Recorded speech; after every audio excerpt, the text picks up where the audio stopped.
The Quran claims that the Torah and the Gospel were revealed by Allah. Muhammad also affirmed the Torah and the Gospel that Jews and Christians had during his time.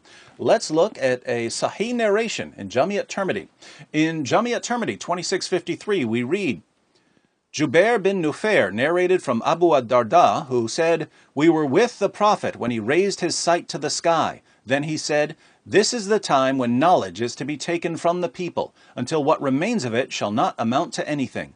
So Ziyad bin Labid al-Ansari said, 'How will it be taken from us while we recite the Quran? By Allah, we recite it, and our women and children recite it.' He, Muhammad, said, 'May you be bereaved of your mother, O Ziyad.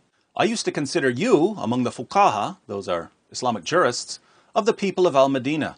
The Torah and the Gospel are with the Jews and the Christians, but what do they avail of them?'" Think about what happens here. Muhammad points to the Jews and Christians and says, they still have the Torah and the Gospel, don't they? Notice that Muhammad's response makes no sense if he thought that the Torah and the Gospel had been corrupted. He only brings up the Torah and the Gospel to show that just because you have reliable scriptures and you teach them and you quote them, this doesn't mean you're on the right track.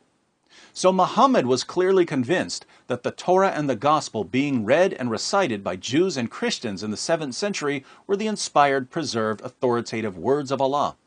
This means that Muslims who insist that the Torah and the Gospel have been corrupted are contradicting both their God and their Prophet.